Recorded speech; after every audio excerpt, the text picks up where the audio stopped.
CM ವಿರುದ್ಧ ಮತ್ತೊಂದು Darshan custody ಅಂತ್ಯ ಆಗ್ತಿದೆ, ಚಾರ್ಜ್ ಶೀಟ್ ಸಲ್ಲಿಕೆ ಆಗಿದೆ.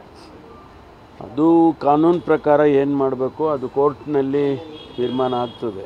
ಅವರು ಸ್ಟೇ ಕೇಳ್ಕೊಂಡಿದ್ದಾರೆ. ಏನು ತೀರ್ಮಾನ ಆಗುತ್ತೆ ಅದಕ್ಕಾದ ನೋಡೋಣ.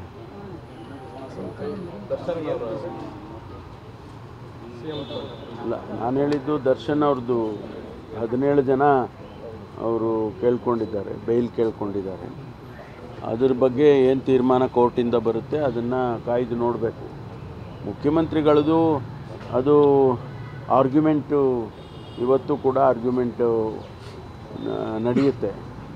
ನಮ್ಮ ಅಡ್ವೊಕೇಟ್ ಜನರಲ್ ಅವರು ಮತ್ತು ಬೇರೆ ಬೇರೆ ಅಡ್ವೊಕೇಟ್ಸು ಆರ್ಗ್ಯುಮೆಂಟನ್ನು ಪ್ಲೇಸ್ ಮಾಡ್ತಾರೆ. ಅದಾದಮೇಲೆ ಅವರು ಏನು ತೀರ್ಮಾನ ಮಾಡ್ತಾರೆ ಗೊತ್ತಿಲ್ಲ. ಮೊನ್ನೆ ಹೇಳಿದಾಗ 12ನೇ ತಾರೀಕು ಕೊನೆಯದಾಗಿ ನಾನು 12ನೇ ತಾರೀಕಿಗೆ ಮುಗಿಸ್ತೀನಿ ಅಂತೇಳಿ ಜಡ್ಜು ಹೇಳಿದರು. ಬಹುಶಃ 12ನೇ ತಾರೀಕಿಗೆ ತೀರ್ಮಾನ ಮಾಡ್ಬೋದು. ಹೈಕೋರ್ಟಲ್ಲಿ ಒಂದು ಸಿಎಂ ವಿರುದ್ಧ ಮತ್ತೊಂದು ದರ್ಶನ್ ಕಸ್ಟಡಿ ಅಂತ್ಯ ಆಗ್ತಿದೆ, ಚಾರ್ಜ್ ಶೀಟ್ ಸಲ್ಲಿಕೆ ಆಗಿದೆ. ಅದು ಕಾನೂನು ಪ್ರಕಾರ ಏನು ಮಾಡಬೇಕು ಅದು ಕೋರ್ಟ್ನಲ್ಲಿ ತೀರ್ಮಾನ ಆಗ್ತದೆ. ಅವರು ಸ್ಟೇ ಕೇಳ್ಕೊಂಡಿದ್ದಾರೆ. ಏನು ತೀರ್ಮಾನ ಆಗುತ್ತೆ ಅದಕ್ಕಾದ ನೋಡೋಣ.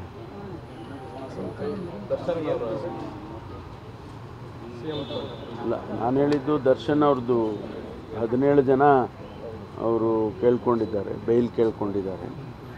ಅದ್ರ ಬಗ್ಗೆ ಏನು ತೀರ್ಮಾನ ಕೋರ್ಟಿಂದ ಬರುತ್ತೆ ಅದನ್ನು ಕಾಯ್ದು ನೋಡಬೇಕು.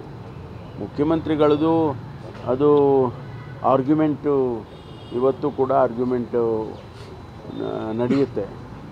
ನಮ್ಮ ಅಡ್ವೊಕೇಟ್ ಜನರಲ್ ಅವರು ಮತ್ತು ಬೇರೆ ಬೇರೆ ಅಡ್ವೊಕೇಟ್ಸು ಆರ್ಗ್ಯುಮೆಂಟನ್ನು ಪ್ಲೇಸ್ ಮಾಡ್ತಾರೆ. ಅದಾದಮೇಲೆ ಅವರು ಏನು ತೀರ್ಮಾನ ಮಾಡ್ತಾರೆ ಗೊತ್ತಿಲ್ಲ.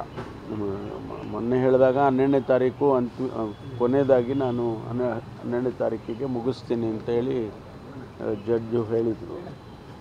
ಬಹುಶಃ 12ನೇ ತಾರೀಕಿಗೆ ತೀರ್ಮಾನ ಮಾಡ್ಬೋದು.